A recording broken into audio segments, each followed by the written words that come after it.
न चेतद्विद्मः कत्रन्नो गरीयो यद्वा जयेम यदि वनो जयेयुः यानेव हत्वा न जिजीविषांस्तेव स्थिताः प्रमुखे धार्तराष्ट्राः।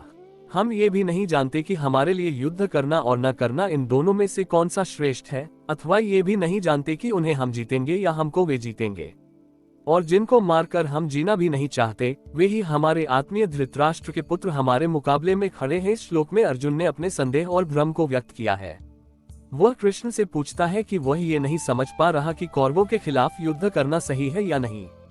अर्जुन के मन में ये द्वंद्व है कि अगर वह युद्ध जीतता है तो भी क्या इसका कोई लाभ होगा, और अगर हार जाता है तो भी क्या यह उसकी पराजय का कारण बनेगा।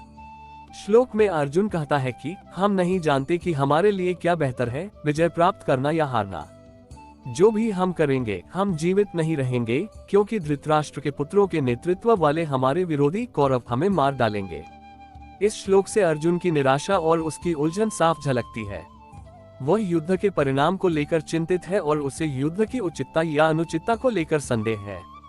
इस भाव को दर्शाते हुए अर्जुन अपने मन की स्थिति को स्पष्ट करता है, जो उसकी आगे की तर्कशीलता और युद्ध के निर्णय की एक महत्वपूर्ण पृष्ठभूमि तैयार करता है।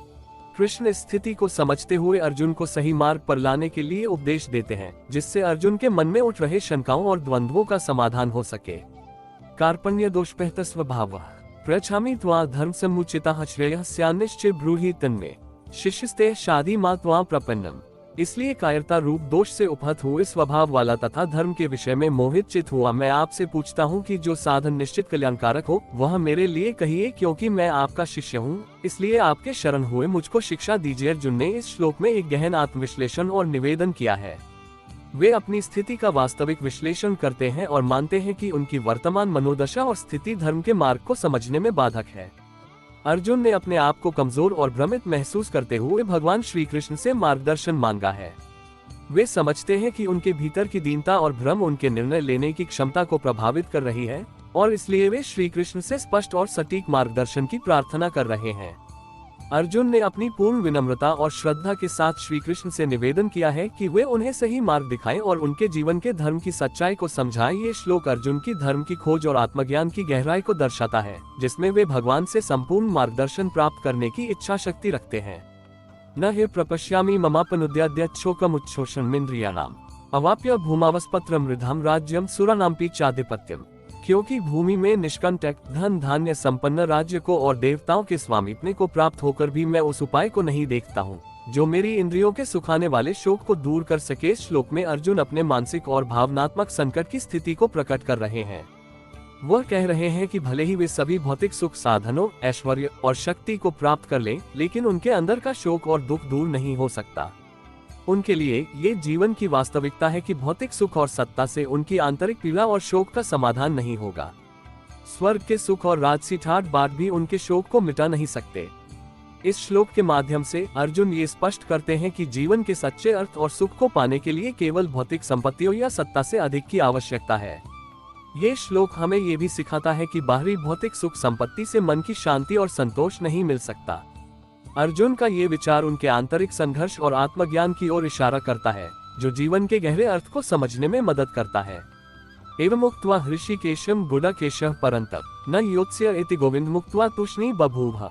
संजय बोले, हे राजन, निद्रा को जीतने वाले अर्जुन अंतर्यामी श्री कृष्ण महाराज के प्रति इस प्रकार कहकर फिर श्री गोविंद भगवान से युद्ध नहीं करूंगा ये स्पष्ट कहकर चुप हो गए। इस श्लोक के माध्यम से अर्जुन की मानसिक स्थिति और उसकी दुविधा को व्यक्त किया गया है। अर्जुन युद्ध की कठोरता और उसमें होने वाली हत्या की सोच से विचलित हो गया था। उसने श्री कृष्ण से कहा कि वह युद्ध नहीं लड़ेगा और इसके बाद चुप हो गया। ये श्लोक हमें अर्जुन की आंतरिक दुविधा और उसके भावनात्मक संघर्ष को समझने में मदद करता है।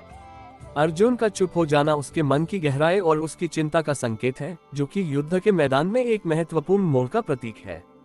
तमुवाच ऋषिकेशः प्रहसन्निव भारत सेनयोरुभयो मध्ये विषीदन्तमिदं वचः। हे भरतवंशी धृतराष्ट्र, अंतर्यामी श्री कृष्ण महाराज दोनों सेनाओं के बीच में शोक करते हुए उस अर्जुन को हंसते हुए से यह वचन बोले। इस श्लोक में श्री कृष्ण भगवान अर्जुन को संबोधित कर रहे हैं। इस समय अर्जुन युद्ध भूमि में तनावपूर्ण स्थिति में खड़ा है और उसे कर्तव्य पर अडिग रहने में कठिनाई महसूस हो रही है। भगवान श्री कृष्ण, जो ऋषिकेश यानी इंद्रियों के स्वामी हैं, उसे देखकर हंसते हुए बोले।